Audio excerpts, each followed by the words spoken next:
Hi everyone, my name is Nadi Bhatnagar and I welcome you all in this channel. तो आज की video में हम क्या सीखेंगे, देखिए आज हम करने वाले हैं इकोनॉमिक्स का जो चैप्टर 1 हम लोगों ने लास्ट वीडियो में किया था डेवलपमेंट वाला, उसका सेकंड पार्ट है ये। ठीक है, फर्स्ट पार्ट नहीं देखा हो तो ज़रूर देखना, क्योंकि फर्स्ट पार्ट देखिए मैंने आपको सेकंड पार्ट में कुछ भी नहीं समझ में आने वाला है। तो चलिए शुरू करते हैं। हम बात करते हैं आप एवरेज इनकम से। इसके पहले का जितना भी पार्ट था वो फर्स्ट पार्ट में कंप्लीट हो गया है। अब देखो एवरेज इनकम क्या होती है। For example let us consider 2 countries. अब यहाँ पे ना हमें एग्जाम्पल दे रखे हैं कि चलो भाई मान लो कि 2 देश हैं, एक देश है हमारा ए और दूसरा देश है हमारा B. For the sake of simplicity, मतलब भाई सुविधा हो जाए, है ना, उसकी वजह से हम क्या कर सकते हैं, we have assumed that they have only 5 citizens each. Like एक कंट्री जो है उसमें भी 5 लोग रहते हैं और कंट्री बी जो है उसमें भी 5 लोग रहते हैं। बस हम आसानी के लिए ऐसा एज्यूम करके चल रहे हैं, ठीक है। Based on data given in table 1.2, हमें कुछ डाटा दिया है, ये देखो टेबल 1.2 में, ठीक है। अब उसके हिसाब से हम बात करेंगे, कैलकुलेट करना है एवरेज इनकम को for both the countries. A country के जो एवरेज इनकम है वो कितनी है और कंट्री बी की एवरेज इनकम कितनी है, ये हमें निकालना है। अब देखो 5 लोगों की अलग अलग इनकम दे रखी है। तो अगर हम बात करें जो कंट्री ए है उसमें पहला आदमी 9,500 कमा रहा है, दूसरा 10,500, तीसरा 9,800, चौथा जो है 10,000, पाँचवा जो है 10,200। तो इसकी एवरेज इनकम लगभग 50,000 होती है। प्लस करके एक बार चेक कर लेना, राइट। अब कंट्री बी की बात करते हैं तो वो भी 50,000 है, राइट, वो भी 85,000 है, ठीक है। ए और बी दोनों का जो है क्या कर रहे हैं, अब इसमें जो है हमारे भाई इसमें भी 5 लोग हैं। तो पहला आदमी 500 रुपये कमा रहा है, दूसरा 500 कमा रहा है, तीसरा 500 कमा रहा है, चौथा 500 कमा रहा है, लेकिन जो 5वां व्यक्ति है ना वो कमा रहा है 48,000, ठीक है। अब हम क्या निकालेंगे, एवरेज निकालेंगे। यानी अगर मुझे दोनों कंट्रीज़ का पता करना है तो पहले मैं क्या करूँगी, एवरेज निकालने के लिए टोटल इनकम, जो कि इसकी भी 50,000 है और इसकी भी 50,000 है, हम डिवाइड क्या करते हैं, डिवाइड करते हैं भाई कितने लोग हैं, टोटल पॉपुलेशन हमने पहले पढ़ा था, ठीक है। तो हम क्या करेंगे, 5-5 से डिवाइड करेंगे तो आंसर तो सेम ही आएगा। तो क्या आपको लग रहा है कि हम इस तरह से हर व्यक्ति की इनकम को पता कर सकते हैं, है ना? सही आइडिया तो नहीं लग रहा। एवरेज इनकम तो इस तरीके से नहीं निकल के आएगी। अब मान लो कि 4 किसानों की इनकम प्लस मुकेश अंबानी की इनकम मिला दी जाए तो क्या एक सही डाटा हमारे सामने आ रहा है कि ये 4 बाकी के भी इतने ही अमीर होंगे? नहीं ना। तो वो चीज़ वो लोग डिस्कस कर रहे हैं। Will you be equally happy to live in both these countries, क्या आप जो हैं इक्वली हैप्पी हो जाएंगे इन दोनों कंट्रीज़ में रहने से? आर बोथ इक्वली डेवलप्ड, क्या ये दोनों कंट्री जो हैं वो इक्वली डेवलप्ड हैं? नहीं, ऐसा तो नहीं दिख रहा है ना। अगर हम कंट्री ए की बात करते हैं तो वहाँ पे थोड़ा थोड़ा सब कमा रहे हैं। कंट्री बी की बात करते हैं तो उसमें क्या हो रहा है कि भाई 4 लोग तो बहुत कम कमा रहे हैं, लेकिन 5वां जो है वो काफ़ी ज़्यादा कमा रहा है, ठीक है। तो पर अब शायद some of us may like to live in country B, तो हो सकता है हम कंट्री बी में रहना चाहें, लेकिन कब? If we are assured of being its 5th citizen. हम कब रहना चाहेंगे, जबकि हम वो 5वें सिटीजन हो जो 48,000 कमा रहे हैं। 500 वाले सिटीजन की बात नहीं कर रहे, डोंट गेट कन्फ्यूज कि हम क्यों रहे हैं उस सिटी में।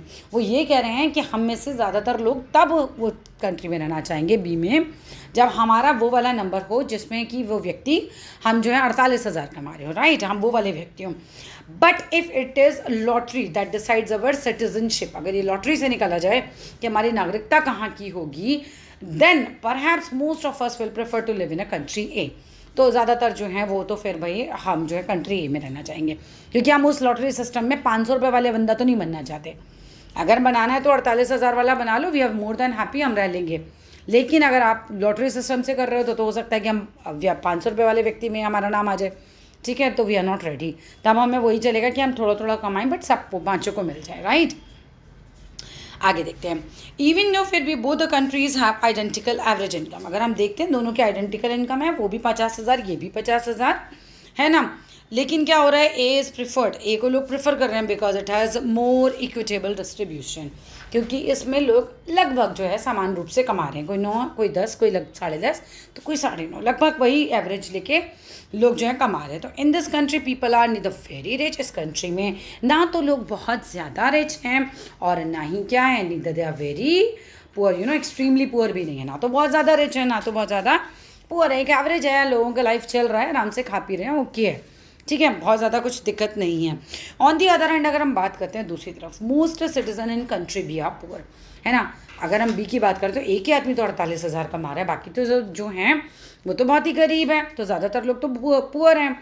हैंस इसी वजह से अगर हम देखते हैं तो while average income is useful for comparison, it does not tell us how this income is distributed among people.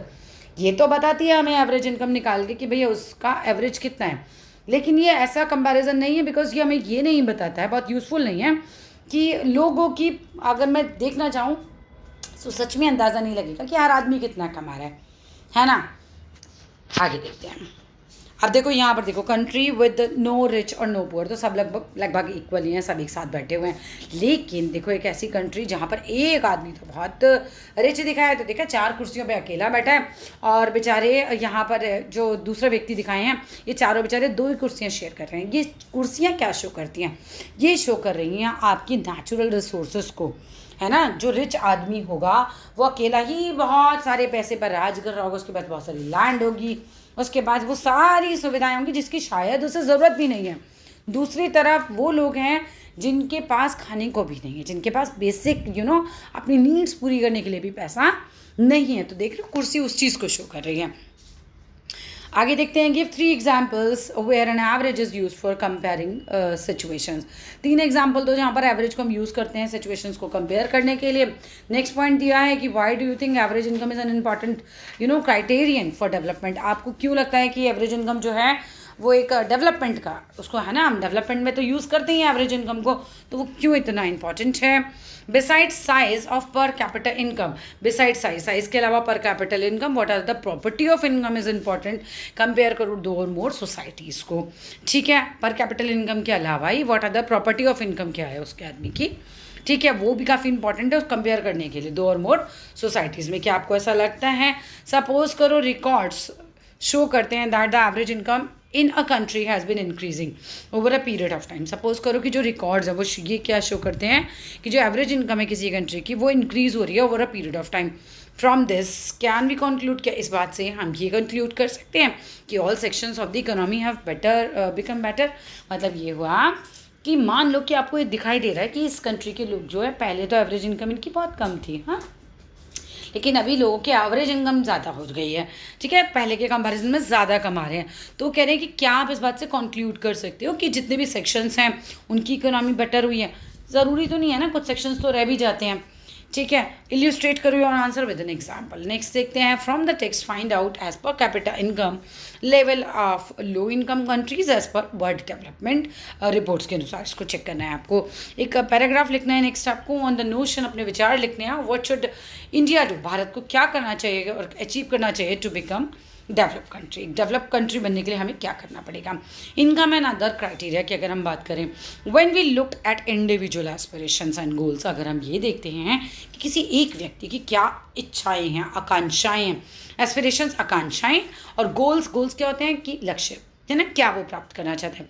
We found that people not only think of better income, हम ये पाते हैं कि लोगों को केवल बेहतर इनकम ही नहीं चाहिए, but also have goals such as, उनको सिक्योरिटी भी चाहिए, उनको रिस्पेक्ट फॉर अदर्स, मतलब उनको अपने लिए सम्मान भी चाहिए होता है, इक्वल ट्रीटमेंट भी चाहिए होता है, उनको फ्रीडम भी चाहिए होती है ना। इस चीज़ को भी हम माइंड में रखेंगे। इसीलिए तो डेवलपमेंट में हम सिर्फ पैसे की बात नहीं करते हैं, हम बात करते हैं कि लोग सिक्योर हैं या नहीं है अगर उस कंट्री में, है ना, या फिर लोगों को फ्रीडम है या नहीं है, और बेसिक चीज़ें मिल रही हैं नहीं मिल रही हैं, राइट, रिस्पेक्ट, इवन ये भी काफ़ी बड़ा इंपॉर्टेंट चीज़ है, इक्वल ट्रीटमेंट है यानी डिस्क्रिमिनेशन तो नहीं हो रहा वहाँ पे।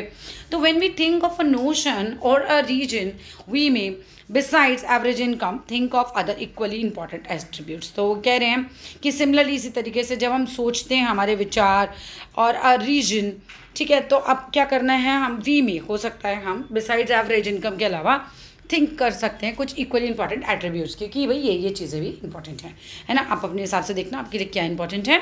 We could these attributes be, ठीक है, तो हमारे क्या क्या ये भी एट्रीब्यूट्स हो सकते हैं, right.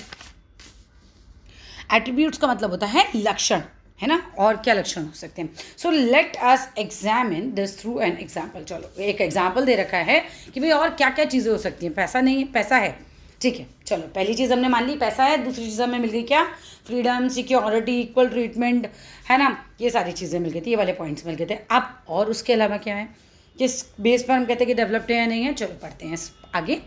Take table 1.3 gives the per capita income. Table 1.3 हमें बताती है पर कैपिटा इनकम के बारे में ऑफ महाराष्ट्र, केरला एंड बिहार के बारे में। Actually these figures are of per capita net state domestic product at current prices. वो खुद बोलेंगे अभी देखो, 2012 और 13 का डाटा है। तो let us ignore what this complicated term extremely means. अभी आपको इतना कॉम्प्लिकेटेड एक टर्म मैंने बोला, ठीक है, ये तो कह रहे हैं इस पे मत जाइए, छोड़िए इसको, आगे बढ़ते हैं।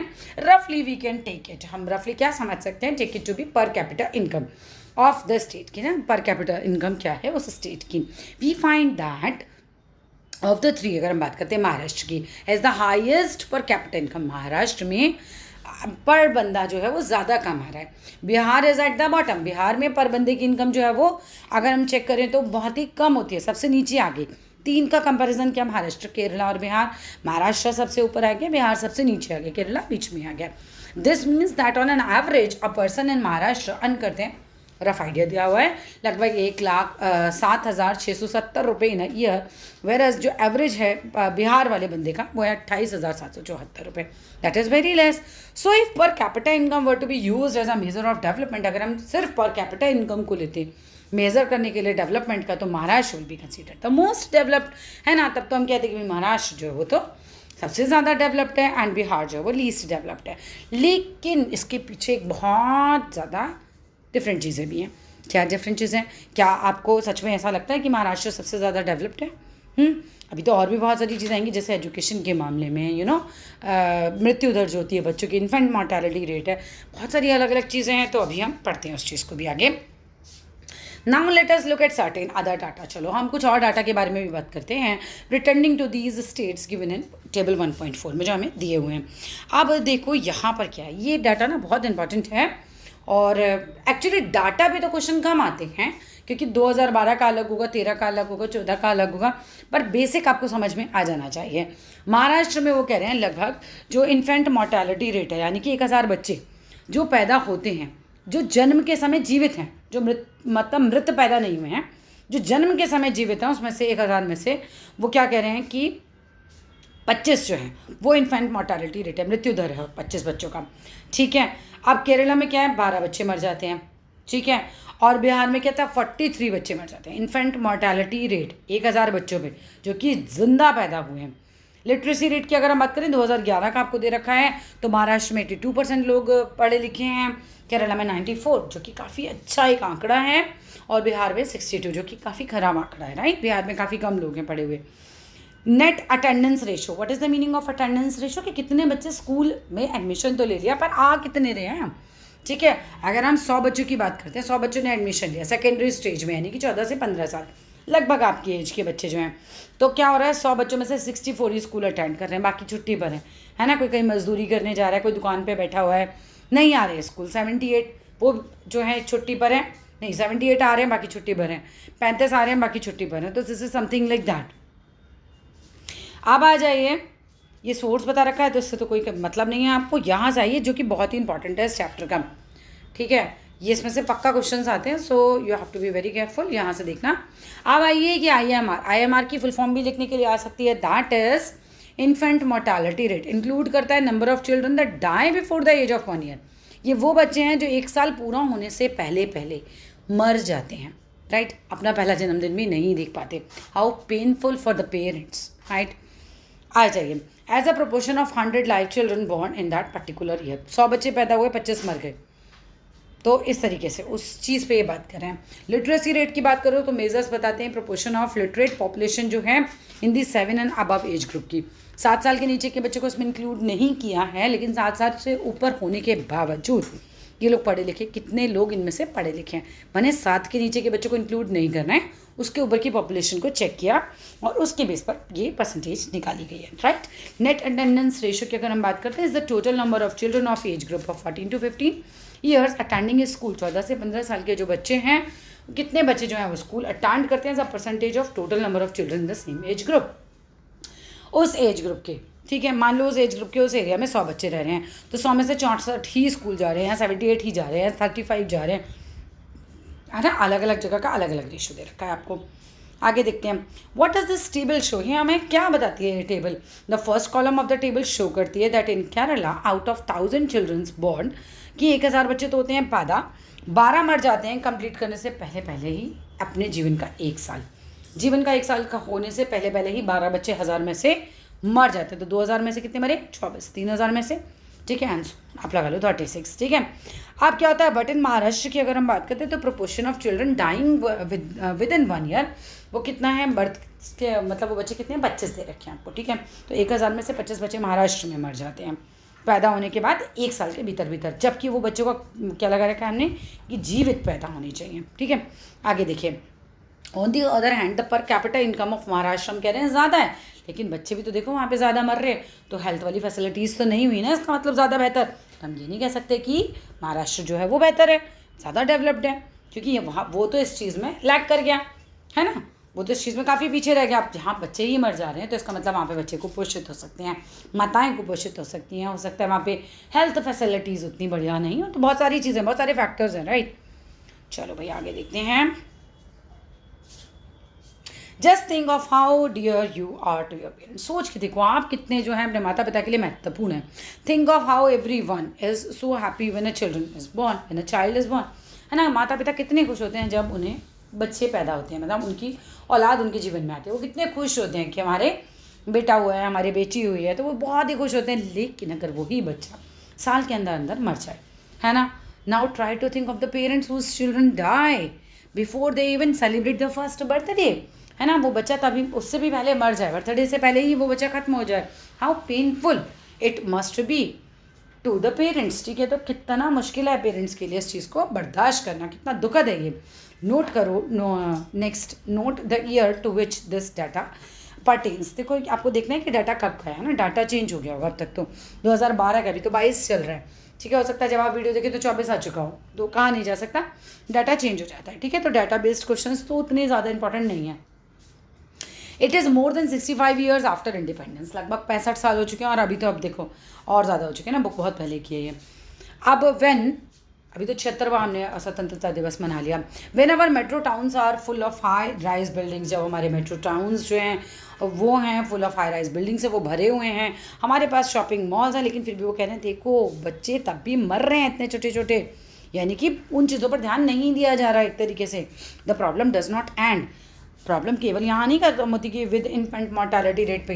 The last column of the table 1.4 हमें शो करती है कि around 2/3 of the children age 14 से 15 साल के in Bihar are not attending school, वो बच्चे स्कूल ही नहीं अटेंड कर रहे हैं। एंड यू नो क्लास 8 की अगर हम बात करते हैं, not attending school beyond class 8 तक चले गए, उसके बाद बोला चलो छोड़ो बस हो गई पढ़ाई, इतनी ही पढ़नी थी। This means that if we went to school, अगर हम स्कूल जाते इन बिहार, ठीक है, जब का ये डाटा लिया गया उस वक्त की बात हो रही है, तो more than 2/3 of your class would be missing, है ना। आप क्लास में जाते हो देखते कि यार एडमिशन तो कितने बच्चों का हुआ है, बहुत सारे बच्चों का, 60 बच्चों का एडमिशन हुआ है, वो क्या रहा है 20 बच्चे आए हैं ना, 40 तो कहाँ गए हैं, मजदूरी भी गए हैं, कोई न्यूज़पेपर बांटने गए, कोई अपने काम से गए, कोई केवल इसलिए नहीं आ रहा क्योंकि ट्रांसपोर्ट फैसिलिटी नहीं है, कोई इसलिए नहीं आ रहा क्योंकि घर वालों को कोई इंटरेस्ट ही नहीं है उसे पढ़ाने में, है ना। तो बहुत सारे फैक्टर्स होते हैं इसके पीछे।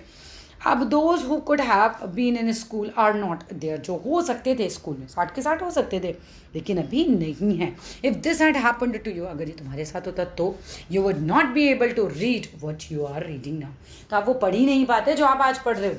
अच्छा सोचो ऐसा क्यों कहा कि आप नहीं पढ़ पाते जो आप पढ़ रहे हो। देखो किस्सा ये है कि अगर एक एरिया में कोई इंटरेस्ट ही नहीं ले पढ़ने में, किसी को कोई इंटरेस्ट नहीं है पढ़ने में, ठीक है, एक ऐसा गांव जहाँ पर लोगों को लगता है कि पढ़ने लिखने का व्यर्थ है, दिन भर खेलो खेल होते रहो, है ना, फेल, है ना। तो अगर ऐसा एरिया होगा तो वहाँ गवर्नमेंट क्या स्कूल बना पाएगी, है ना। और स्कूल बना भी लिया तो उसमें कोई आ ही नहीं रहा, तो एक टाइम के बाद वो बंद हो जाएगा। तो आपके पढ़ने के लिए ये ज़रूरी है कि आपके आसपास के अंदर लोगों में भी ये माहौल हो कि कुछ लोग भी जो हैं वो एटलीस्ट कुछ लोग जो हैं वो पढ़ाई करें, है ना। तो इसलिए भी बोला जा रहा है। आगे देखते हैं, चलो भाई पब्लिक फैसिलिटीज़ की बात करते हैं। How is it that the average person in Maharashtra has more income, ये किस तरह से भाई संभावना है, ये कैसे हुई कि महाराष्ट्र में जो पर कैपिटा इनकम है वो ज़्यादा है than the average person in Kerala, but lags behind in these crucial areas, लेकिन कुछ एरियाज़ में तो वो पीछे हो गया ना। महाराष्ट्र देखो ना, वहाँ पे बच्चे ज़्यादा मर रहे तो उस एरिया में वो पीछे हो गया। द रीज़न इज़, तो रीज़न क्या है इस चीज़ का कि एक चीज़ में तो आप बहुत आगे हैं, पता पैसा तो आपके लोगों के पास बहुत है। महाराष्ट्र में बात करो तो मुंबई में बात करो सलमान खान, शाहरुख खान, पैसा तो बहुत है, ठीक है, लेकिन क्या है कि काफ़ी सारी चीज़ों में आप पीछे भी हो जाते हैं। सो वो क्या बोल रहे हैं, money in your pocket can not buy all the goods, जो आपके पास पैसा है ना वो सब कुछ नहीं खरीद सकता। अभी कोरोना में ये प्रूव हो गया, कितने अमीर लोग जो थे बेचारे वो निकल लिए, है ना। कितने लोगों की डेथ हो गई, क्यों? उन पे पैसा नहीं था, बच सकते थे। लेकिन पैसा सब कुछ नहीं खरीद सकता, पैसा आपका एनवायरनमेंट नहीं खरीद सकता, पैसा आपकी हवा नहीं चेंज कर सकता। बाहर तो निकलोगे ना, चलो घर में एयर प्यूरीफायर लगा लोगे, बट क्या कभी बाहर ही नहीं निकलोगे? और अगर नहीं निकलोगे तो फ्रीडम छीन ली, है ना। That you may need to live well, है ना। पैसा सब कुछ वो चीज़ें, वो सर्विसेज नहीं खरीद सकता जो आपको एक अच्छा जीवन जीने के लिए जिनकी ज़रूरत होती है। So income by it self is not completely adequate indicator. तो इनकम ही जो है वो कम्प्लीटली एडिक्वेट तो नहीं है। मतलब हम ये नहीं कह सकते कि इनकम ही जो है, बस इनकम ही इनकम हो तो सब कुछ बढ़िया है, ऐसा नहीं है। ऑफ मटीरियल गुड्स और services that citizens are able to use. इनके अलावा भी बहुत सारी चीज़ होती हैं। फॉर एग्जाम्पल, नॉर्मली अगर हम बात करें तो your money can not buy you are pollution free environment. आपका जो पैसा है वो आपके लिए पॉल्यूशन फ्री इन्वायरमेंट नहीं खरीद सकता, है ना। अब आप ऐसा थोड़ी करोगे कि आज मैं इस रोड पे निकलूंगा तो लगा दो पेड़, इस साइड भी लगा दो, उस साइड भी लगा दो, मैं निकल जाऊंगा। मतलब कहाँ कहाँ लगवाओगे? तो पॉल्यूशन फ्री तो इन्वायरमेंट नहीं हो सकता, या आज गाड़ियाँ चलेंगी ही नहीं, ठीक है। तो ऐसा तो नहीं हो सकता। इंश्योर करो that you get unadulterated medicine, है ना। अब पैसे से आप ये भी है कि अब देखो, मान लो कि मार्केट में जो है वो मिलावटी दवाइयाँ आ रही हैं, तो आप अपने पैसे से प्योर दवाइयाँ कहाँ से मंगवाओगे भाई? आपके पास भी वही पहुँच जाएंगे, अनएडल्ट्रेटेड, है ना, मिलावटी जिसे हम बोल सकते हैं। Unless you can afford to shift to a community that already has all these things. ये तब तक संभव नहीं जब तक कि आप खुद एक ऐसी जगह पे ना चले जाओ जहाँ पर ये चीज़ें पहले से हैं। चलो कैसे समझते हैं। मान लो कि एक दिल्ली का बच्चा है, दिल्ली में रह रहा है, ठीक है, तबीयत खराब है, माता पिता को समझ में आ रहा है पॉल्यूशन से बच्चा बीमार है, कहाँ लेके जाएंगे? डॉक्टर क्या बोलेगा? कहाँ ले जाओ? हिल स्टेशन पे ले जाओ। ये तो नहीं कहेगा ना कि दिल्ली को हिल स्टेशन बना दो। तो जब तक आप अपना एरिया नहीं चेंज करते जहाँ पर ये चीज़ें पॉल्यूशन फ्री इन्वायरमेंट है, तब तक आपको वो सुविधाएं नहीं मिल सकती। Got it? Got this point? चलिए आगे आते हैं। अब ऐसा क्या है कि money may not also be able to protect you from infectious diseases, जैसा कि कोरोना में हुआ, है ना। पैसे से क्या बहुत सारे लोग अपने आप को कोरोना से बचा पाए? नहीं। क्या सारे गरीब मर गए? नहीं, है ना। ऐसा तो नहीं हुआ कि सारे अमीर बच गए, सारे गरीब मर गए, ऐसा नहीं हुआ। तो पैसे से इन्फेक्शन वाली बीमारियों से आप नहीं बच सकते, ठीक है, क्योंकि आप उसी इन्वायरमेंट का हिस्सा हैं, आप उसके बीच में रहते हैं, आपके आसपास वो लोग होते हैं। अब आ गया ये unless the whole of your community takes preventive steps, है ना। जब तक कि सब मिलकर ऐसे स्टेप्स नहीं उठा लेते। मान लो कि आपकी पूरी कॉलोनी, ठीक है, आज ये सोच के बैठ जाए कि अब हमारी कॉलोनी में गंदगी नहीं होगी, यहाँ बहुत सारे पेड़ लगेंगे, हम अपने बच्चों को एक फ्रेश इन्वायरमेंट देंगे, राइट। तो संभव है, लेकिन क्या ये किसी एक व्यक्ति के लिए, क्या किसी एक परिवार के लिए संभावना है? ऐसा नहीं, ठीक है। तो भाई अपने को मिलजुल कर करना पड़ेगा। चलो आगे देखते हैं। Actually for many of the important things in life the best way also the cheapest way, है ना। बहुत सारे लोग जो हैं हमारे यहाँ actually for many of the important things, बहुत सारी जो ज़िंदगी में जो ज़रूरतें हैं, जो इंपॉर्टेंट चीज़ें हैं, द बेस्ट वे क्या है? Also the cheapest way. मतलब ये बेस्ट भी है और चीपेस्ट भी है। कौन सा वे चीपेस्ट और बेस्ट है? Is to provide these goods and services collectively, है ना। कलेक्टिवली कैसे बढ़िया होता है? जैसे मान लो कि मैं एक सोसाइटी में रहती हूँ, मान के लो मैं तो रहती हूँ, है ना, ठीक है। तो क्या मेरे लिए पर्सनल गार्ड में लगा सकती हूँ? नहीं, है ना। क्या मेरे बाजू वाले अंकल के पास इतना पैसा है कि वो अपने लिए पर्सनल गार्ड रखे? नहीं। लेकिन हमने क्या कर रखा है कि हमारी सोसाइटी में मान लीजिए 2500 लोग रह रहे हैं, ठीक है, 2500 लोग कुछ कुछ कंट्रीब्यूट करते हैं और हमने 10 गार्ड मेन गेट पे, 10 गार्ड आगे पीछे, ऐसे करके कुछ 20-25 गार्ड की व्यवस्था कर ली। तो अब हम पे क्या हुआ? खर्चा पड़ा थोड़ा थोड़ा, ठीक है। और अब क्या हो रहा है? सिक्योरिटी हो गई सबकी, है ना। सो कलेक्टिवली पॉसिबिलिटी है। अब ऐसा भी किया जा सकता है, देखो इसमें एक बहुत अच्छा आइडिया आया कि अगर आपकी सोसाइटी बस चला दे कुछ पर्टिकुलर प्लेसेस के लिए और उसी सोसाइटी के लोग उसमें जा सकें, तो कितना अच्छा हो जाए कि आपकी सोसाइटी के ही लोग होंगे, उन्हें पता होगा 7 बजे सोसाइटी से ये वाली बस इस जगह पर पहुंचेगी, तो कलेक्टिवली सारे ही लोग उस जगह जाएंगे और रास्ते का टाइम वेस्ट नहीं होगा। देखो ऐसे तो गवर्नमेंट भी बसेस चलाती है, बट वो क्या होता है, बीच बीच में रुकती जाती है। हम अगर ये निश्चित कर लें कि हमारी सोसाइटी के 2500 लोगों में से जो 50 लोग हैं वो पर्टिकुलर एक ही जगह के आसपास जाते हैं, लगभग सेक्टर मान लीजिए 27 नोएडा जाते हैं, ठीक है। तो सेक्टर 27 की कलेक्टिवली बस अगर लगा दी जाए तो सीधा सब लोग सुबह 8 बजे चलें और 10 बजे या 9 बजे जो है अपना डेस्टिनेशन पे पहुंच गए, बीच में रुकना नहीं पड़ा और लौटते हुए भी सब लोग कलेक्टिवली एक साथ आ गए। तो इससे क्या होगा? इससे ये होगा कि आप जो 50 लोग हैं वो 50 अलग अलग व्हीकल्स नहीं चलाने पड़ेंगे, आपका टाइम, आपकी हेल्थ भी सफ़र नहीं करेगी और बहुत सारी चीज़ें, जैसे ट्रैफिक जैम की सुविधा भी, मतलब ट्रैफिक जैम जैसी समस्या का भी एक हल निकाला जा सकता है। ठीक है, चलो आगे आ जाते हैं. Just think, will it be cheaper to have collective security for the whole locality. वही वाला एग्जाम्पल जो मैंने अभी आपको दिया. और of each house to have its own security, है ना. दैट इज़ वेरी डिफिकल्ट कि हर बंदा अपने अपने लिए अलग अलग सिक्योरिटी गार्ड बैठाए, तनख्वाह मार देगी हमें. तो फिर what if no one other than you in your village और locality is interested in studying, है ना. अगर ऐसा होता कि बस आपको तो इंटरेस्ट होता, पर गाँव में किसी को इंटरेस्ट नहीं होता पढ़ाई करने में, फिर आपके लिए अकेले गवर्नमेंट स्कूल बनाती? नहीं बनाती. देखो मेरा बेटा यहाँ पर बैठा है और मुझसे कह रहे फिर हम खेल लेते हैं. Very nice idea. चलिए, would you be able to study, क्या आप पढ़ पाते? Not unless your parents could afford to send you to some private school elsewhere. देखो गवर्नमेंट तो एक बंदे के लिए नहीं बनाती. हाँ, तब ये संभावनाएं थी आपके पढ़ने की जब आपके पेरेंट्स पे इतना पैसा होता कि वो आपको किसी प्राइवेट संस्था में, प्राइवेट स्कूल में वो डाल सकते थे. ठीक है. So you are actually able to study because many other children also want to study. आप क्यों पढ़ पा रहे हैं? क्योंकि बहुत सारे और बच्चे जो हैं वो भी पढ़ना चाहते हैं, तभी तो उस जगह पर स्कूल चल पा रहा है. अगर कोई स्कूल खोल भी दे, प्राइवेट भी खोल दे भाई, और अगर उस जगह के 5 ही बच्चे वहाँ पर आएंगे तो क्या वो स्कूल वाला अपना स्कूल चला पाएगा? At the end of the day वो बंद कर देगा भाई, कि कमाई नहीं हो रही है, बिजली का खर्चा नहीं निकल रहा, टीचर्स का खर्चा नहीं निकल रहा, तो फिर मैं क्यों चलाऊँगा. ठीक है. तो हम क्यों पढ़ पा रहे हैं? क्योंकि बाकी बच्चे भी वहाँ के इंटरेस्टेड हैं पढ़ने के लिए. चलो भाई आगे देखते हैं. In many areas, children, particularly girls are not able to achieve secondary level as schooling because government या फिर society has not provided adequate facilities. हाँ देखो, बहुत सारी जगह ऐसा है कि लड़कियाँ नहीं पढ़ पाती क्योंकि वो बोल रहे हैं कि जो सरकार है या जो सोसाइटी है वो उतना उनको प्रोवाइड नहीं करा पाती एडिक्वेट, मतलब जितनी ज़रूरत होती है उतनी फैसिलिटीज़ की. गर्ल्स के साथ तो एक तो सिक्योरिटी का बहुत बड़ा क्वेश्चन आ जाता है. अगर आप किसी ऐसे एरिया में रह रहे हैं जो कि बहुत सिक्योर नहीं है, तो कई बार क्या होता है कि लोग जो हैं अपनी लड़कियों को, है ना, बेसिकली सिक्योरिटी पर्पज से वो स्कूल नहीं भेजना चाहते. वो चाहते हैं कि बस ठीक है, थोड़ा पढ़ लिया, अब आप थोड़े से भी यंग होने शुरू हुए तो आपको घर बैठा दिया जाता है. ठीक है. तो फिर यहाँ पर गवर्नमेंट को क्या करना चाहिए भैया? जहाँ पर स्कूल है उसके आसपास का वातावरण शुद्ध होना चाहिए. वैसे तो खैर सभी जगह का होना चाहिए, सिक्योरिटी की व्यवस्था तो सभी जगह होनी चाहिए. और एक बात और जो बहुत इंपॉर्टेंट है कि सरकार या पुलिस आपकी पर्सनल सुरक्षा नहीं कर सकती. That is a bitter truth. So क्या करना चाहिए? सब जगह, चाहे वो लड़की हो चाहे वो लड़का हो, क्या 2 चीज़ें इंपॉर्टेंट होती हैं?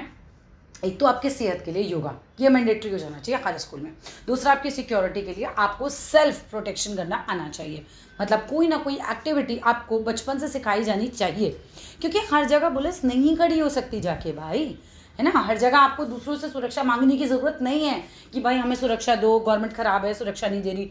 क्यों? गवर्नमेंट के क्या 5-10 हाथ पैर हैं, है ना. हम भी तो ये शुरुआत कर सकते हैं कि हम अपने बच्चों को ही बेसिकली हम बेस ही वहाँ से बनाना शुरू कर दें कि सेहत के लिए योगा और सेल्फ डिफेंस हम उनको सिखाएं. ठीक है. अगर ये बेस शुरू हो जाए तो जानिए कि कितनी बड़ी समस्या से हम निजात पा सकते हैं. चलो आगे चलते हैं. अब बात करते हैं Kerala has low infant mortality rate. Kerala का जो है उस वहाँ पर जो है बच्चे कम मरते हैं ना. 1 साल के अंदर जो हमने एक लिया क्राइटेरिया कि भाई बच्चे मर जाते हैं, वहाँ केरला में हम देखें तो फिर भी कम लोग बच्चे जो हैं वो मर रहे हैं. बिकॉज ऐसा क्यों हो रहा है? It has adequate provision of basic health. Basic health के अभाव में ही तो बच्चों की डेथ हो रही थी. लेकिन वहाँ पर क्या है, बेसिक हेल्थ का और एजुकेशनल फैसिलिटीज़ जो हैं वो अच्छी हैं केरला में. तभी पढ़ाई भी ज़्यादा है वहाँ पे. कहते हैं ना लिटरेसी रेट जो 100% है केरला का. तो सिमिलरली अगर हम अब रिसेंट डाटा की बात करें तो लगभग वहाँ पर सभी लोग पढ़े लिखे पाए जाते हैं. 100% के लिए मैं बहुत श्योर नहीं हूँ, लेकिन बहुत ज़्यादा है ना. सिमिलरली इन सम स्टेट्स की अगर हम बात करें, द पब्लिक डिस्ट्रीब्यूशन सिस्टम जो PDS, ये याद कर लेना, ठीक है, फुल फॉर्म भी लिखने के लिए आ सकती है, वो भी बहुत अच्छा फंक्शन करती है. मतलब वो अपना काम बहुत अच्छे से करती है. Health and nutritional status of people of such a status certainly likely to be better. वो ज़्यादा बेहतर है. ठीक है. अब आगे देखते हैं भाई ये हमें क्या दे रखा है. Look at the data in table 1.3 and 1.4. In Maharashtra ahead है बिहार से लिटरेसी रेट में as in terms of per capita income में. क्या आपको ऐसा लग रहा है? चलो ये तो ऐसे ही मतलब क्वेश्चंस हैं, ये तो आप अपने आप ही सॉल्व करना. मैं आगे चलती हूँ चैप्टर की तरफ. ठीक है. एक्टिविटी वगैरह पढ़ लेना. ये वाली एक्टिविटी जो है ये इंपॉर्टेंट है, ये मैं पढ़ा देती हूँ आपको. 1 way to find out if adults are under nutrition is to calculate what nutrition scientist call body mass index. BMI पे क्वेश्चन ज़रूर आ जाता है. BMI का क्वेश्चन क्या, एक तो फुल फॉर्म आ सकती है BMI की, ठीक है, बॉडी मास इंडेक्स होता है। अब ये है क्या, बेसिकली दिखाते हैं कि आपकी ना हाइट कितनी है, उस हिसाब से आपका वजन कितना होना चाहिए, ठीक है। This is easy to calculate, बड़ा आसान होता है कि आप ना ओवरवेट तो नहीं हो, आप अंडर वेट तो नहीं हो, ठीक है, इस तरह से। Then take the height in metres, आपको हाइट किस में लेनी है भाई, मीटर्स में लेनी है। डिवाइड करना है वेट से by the square of the height, ठीक है। If this figure is less than 18.5, अगर आपका जो आंसर आ रहा है वो 18.5 से नीचे आ रहा है, तो हम क्या बोलेंगे कि अंडर न्यूट्रिशन है, इस बंदे का न्यूट्रिशन जो है वो पूरा नहीं हुआ। हाउएवर फिर भी if this BMI is more than 25, अगर आपका BMI जो है वो 25 से ज़्यादा आ रहा है, देन क्या हम बोलेंगे कि क्या है ये भाई, ओवरवेट है। डू रिमेंबर, याद रखना that this criterion is not applicable of growing children, है ना, ग्रोइंग चिल्ड्रन पे नहीं चलता, क्योंकि जैसे आपकी एज होगी 9th-10th के बच्चे ना एकदम से लंबे हो जाते हैं, है ना, तो फिर ये आपके ऊपर जो है वो नहीं चलेगा, बिकॉज आप अभी एकदम पतले हो जाओगे। जब आपकी हाइट एकदम से बढ़ेगी ना तो आप एकदम पतले हो जाओगे, तो वो उस पर नहीं चल पाता, वो बोल रहे हैं। सो चलो, let each student in a class find out, चलो सारे बच्चे जो हैं फाइंड आउट करो, क्या भाई, फाइंड आउट करो weight and height of 3 adult persons का ऑफ डिफरेंट इकोनॉमिक बैकग्राउंड्स के, एक गरीब, एक मध्यम वर्ग, एक अमीर, ठीक है, इस तरह से ले सकते हैं। Such as the construction worker का ले सकते हैं, डोमेस्टिक सर्वेंट का भी हम ले सकते हैं, ऑफिस वर्कर्स का भी ले सकते हैं, बिजनेस पर्सनस का ले सकते हैं, किसी का भी ले सकते हैं, 3 लोगों का ले लो और फिर BMI निकालो और उसको थोड़ा सा चेक करना। अब आ जाते हैं calculate the data from all the students, चलो अपनी क्लास के सारे बच्चों का डाटा लो, BMI निकालो उन सबका, ठीक है। Do you find any relationship between economic background of a person and his और हर न्यूट्रिशनल स्टेटस, डेफिनेटली यस। अब आप देखिए कि आप को अच्छे से फूड मिल रहा है, ठीक है, एक ऐसा व्यक्ति है जिसे अच्छे से खाना मिलता है, 3 टाइम मिलता है, बढ़िया खाता है, ठीक है, अच्छे फल फ्रूट खा रहा है, उसको दूध दही मिल रहा है, उसकी सेहत वाकई में अच्छी होनी है। और एक जहाँ व्यक्ति है जहाँ उसको एक टाइम का खाना भी बड़ा मुश्किल से मिल रहा है, तो ऑब्वियसली बात है कि उसका BMI जो है वो ऑब्वियसली लेस आने वाला है ना, तो उसका फ़र्क पड़ता ही है, न्यूट्रिशनल स्टेटस का फ़र्क तो पड़ता ही है। अगर आप अच्छा खाओगे तो आपका न्यूट्रिशन लेवल अच्छा ही होना है, वो तो सिंपल सी बात है। चलो आगे आ जाते हैं। ह्यूमन डेवलपमेंट रिपोर्ट की अगर हम बात करते हैं, वंस, एक बार it is realise that even though the level of income is important, देखो एक बार तो ये है कि भाई हमने ये रियलाइज़ कर लिया कि इनकम तो है, डेवलपमेंट का एक बहुत इंपॉर्टेंट पार्ट है, yet it is an adequate measures of the level of development, है ना, ये काफ़ी ज़्यादा it is an adequate measure भी है ये डेवलपमेंट का। We begin to think of other criterion, एक बार हमें समझ में आ गया, चलो भैया इनकम तो है, बहुत इंपॉर्टेंट है, डेवलपमेंट में देखनी पड़ेगी, लेकिन हमें इसके साथ साथ ये भी पता चलता है कि भाई दूसरी भी चीज़ें हैं जो हमें देखनी है। इस चैप्टर में हमने यही तो सीखा है ना, क्या क्या सीखा भैया, वहाँ के लोगों की सिक्योरिटी है नहीं है, फ्रीडम है नहीं है, रिस्पेक्ट है नहीं है, इक्वल ट्रीटमेंट है नहीं है, फिर वहाँ का इन्फेंट मॉर्टालिटी रेट कितना है, लिटरेसी रेट कितना है, ये सब तो पढ़ रहे हैं हम इस चैप्टर के अंदर। Basically there could be a long list, ये बहुत ज़्यादा लंबी लिस्ट हो सकती है of such criterion, but then it would be not so useful, बहुत यूज़फुल नहीं होगी कि हम हर चीज़ पर लेकर डेवलपमेंट वाली लिस्ट में डाल दें। What we need is a small number of the most important things, हमें ज़रूरत है स्मॉल नंबर की, बहुत ज़्यादा इंपॉर्टेंट चीज़ों की।